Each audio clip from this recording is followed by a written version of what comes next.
আর এ K M Yusuf ছিল Pakistan Democratic পার্টির পরে জামাত ইসলামে আসছেন, আপনি ওখান থেকে পরে জামাত ইসলামে আসছেন। আর আমি যেটা দেখাচ্ছি আপনি পরে জামাত ইসলামে আসছিলেন উনি, তাই তো? হ্যাঁ, পরে জামাত ইসলামে আসছেন। ও, তাহলে পরে আসলে উনি জামাত হয় না?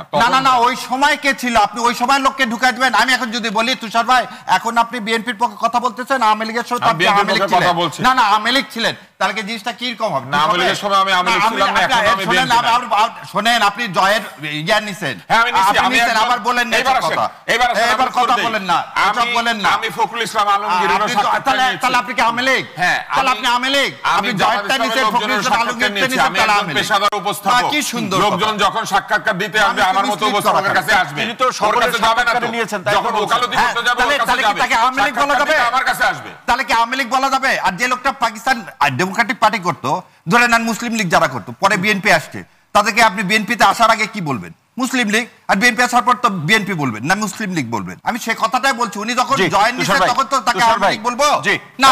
শাহরিয়ার ভাই, আপনার প্রশ্ন নিশ্চয়ই তুষার ভাই বুঝতে পেরেছেন। তুষার ভাই শুনতে চাই যে তুষার ভাই কেন ইন্টারভিউ নিয়েছেন, সেটার প্রশ্ন ছিল। হ্যাঁ, আমি কেন ইন্টারভিউ নিয়েছি এটা আমার ব্যক্তিগত প্রশ্ন। তিনি জানতে এগুলা হচ্ছে না না, উনি এটা প্রথম জিনিস বোঝার চেষ্টা করেন। যখন তর্কে পাত্তা থাকে না তখন এগুলা জিজ্ঞেস করে। আপনি অমুক জায়গায় বাথরুমে গেছিলেন কেন? আপনার কি ডায়াবেটিস আছে? উত্তরটাই এটা হবে আর কি। না না ভাই, আপনি কি তো এর মধ্যে দিলেন? আমি উত্তর দেই, আপনি মাঝখানে ঢুকেন না।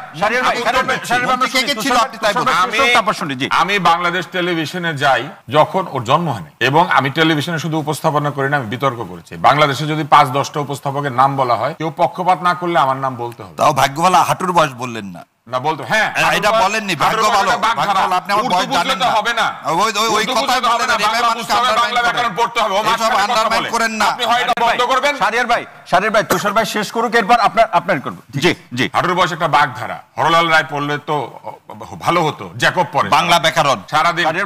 সারাদিন জ্যাকব থাকলে আপনি লিখে রাখছে যে আমরা পরে সারাদিন জ্যাকব পড়ে, তো ভারতীয় বইপত্র পড়াশোনা করে, হরলাল রায় পড়ে নাই। হাঁটুর বয়স একটা বাগধারা, ঠিক আছে? এবং এই বাগধারা আমরা ছোটবেলায় পড়াশোনা করে পরীক্ষা দিয়ে পাস করে আসছে, অটো পাস না তো। এবার আসেন, আমি একজন বাংলাদেশের উপস্থাপক, আমার কাছে সাক্ষাৎকার দেয় নাই এরকম খুব কম লোকজন আছে। আমি কারো সামনে অনুষ্ঠান করি নাই এরকম খুব কম লোকজন আছে। কারো সাক্ষাৎকার নিলে সে তার দলে চলে যায় না। ইন্টারভিউ করে ল্যারি কিং, এজন্য সে রিপাবলিকান হয়ে যায় কিংবা অন্য কোনো পার্টিতে চলে যায়। ক্রিস্টিনা আমানপুর ইন্টারভিউ করে, তারে কেউ বলে উনি রিপাবলিকান না ডেমোক্র্যাট? একমাত্র বাংলাদেশে এক চোখ কানা এবং দল কানা লোকজন এইভাবে কথাবার্তা বলে। একটা উপস্থাপক, সে প্রফেশনাল উপস্থাপক, সে পয়সা নিয়ে উপস্থাপনা করে এবং এটা তার পেশা। এবং বাংলাদেশের সবচেয়ে হাইয়েস্ট পেইড উপস্থাপক যারা, তাদের মধ্যে আমি একজন। এখন আমার জবাব দিতে হবে আমি কবে কার সাক্ষাৎকার নিছি, আমি কবে কার সাক্ষাৎকার নেই নাই। 2018 ইলেকশনে ফখরুল ইসলাম আলমগীর সাহেব শুধু আমাকে সাক্ষাৎকার দিচ্ছেন, আর কাউকে দেন নাই, কোনো সাংবাদিককেও ঢুকতে দেন নাই। এজন্য আমি বিএনপি হয়ে গেছি। একমাত্র আমি দুইটা বড় দলের জেনারেল সেক্রেটারিকে সাক্ষাৎকার নিয়েছি, এই জন্য আমি আওয়ামী লীগের বিএনপি হয়ে গেছি।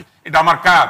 আজকে যদি কেউ আওয়ামী লীগের মালিকানা আছে, এরকম কোন টিভি চ্যানেলে চাকরি করে, তাহলে সে আওয়ামী লীগের হয়ে যাবে? এসআলমের ফ্যাক্টরিতে যারা চাকরি করেছে তারা সবাই চোর। এই ট্যাগিং এর রাজনীতি, লোকজনের পিছনে একটা, ওই যে ছোটবেলা আমরা দেখতাম যে একটা ছাত্রছাত্রী হেঁটে যায়, পিছে একটা কাগজ লাগায় দেয়। এই ট্যাগিং এর রাজনীতি হচ্ছে সবচেয়ে দুর্বল লোকেরা করে। রাজনীতি হবে আদর্শের, তর্কের, নৈতিকতা, রাজনীতি হবে যুক্তির। সেই সব রাজনীতি বাদ দিয়া যখন কথাবার্তায় দুর্বলতা দেখা দেয়, তখন বলতে থাকে আপনি তো অমুক, আপনি তো তমুক, আপনি তো জাহিদ গতদিন মান্নার দলে ছিলেন, আপনি তো বিএনপি হয়ে যাচ্ছেন। কি কারণে আমি বিএনপি হইতে যাবো, আর কি কারণে আমি আওয়ামী লীগ হইতে যাবো? আমি একমাত্র উপস্থাপক যাকে আওয়ামী লীগও ব্যান করেছিল, বিএনপিও ব্যান করেছে, এবং দুইটা দলই আমাকে টেলিভিশনে ঢুকতে দিত না কিছুদিনের জন্য। কি কারণে? এই কারণে যে এক দল সবসময় তার বিপক্ষে গেলে মনে করে সে আরেক দল, এবং এইভাবে বাংলাদেশটাকে ধ্বংস করা হয়েছে। এইভাবে সব জায়গাতে মেধাকে ঠেলে দিয়ে বলা হয়েছে তুমি আমার দল হইলে তুমি মেধাবী, আর তুমি আমার দল না হইলে তুমি অন্য কিছু। সামনে কি সেই ট্যাগিং বাড়বে না কমবে? সামনে সেই ট্যাগিং বাড়বে। কারা বাড়াবে? তারা যদি ক্ষমতায় যায়, যারা ট্যাগিং এর রাজনীতি করে, আর যারা করে না তারা ক্ষমতায় গেলে এটা বাড়বে না। জি, অসংখ্য ধন্যবাদ। অদূত ভাই, শুনছিলাম যে বিকল্প শক্তির কথা বলছিলেন আতাউর রহমান ভাই, তার সূত্র ধরে আরেকটা লাইন যোগ করি, যে উকিল চোরের পক্ষে না সেই উকিল চোর। ভাই আমাদের কি উত্তর দিতে দিন? এক মিনিট আমি অদূত ভাই দিয়ে দেন, শেষ করার পর ভিডিও। অদূত ভাই, জি, বাংলাদেশের আমি কলা খাই, সবচেয়ে দামি লয়ারকে ইয়ে করে, নিযুক্ত করে, কারণ সে পয়সা দিতে পারে।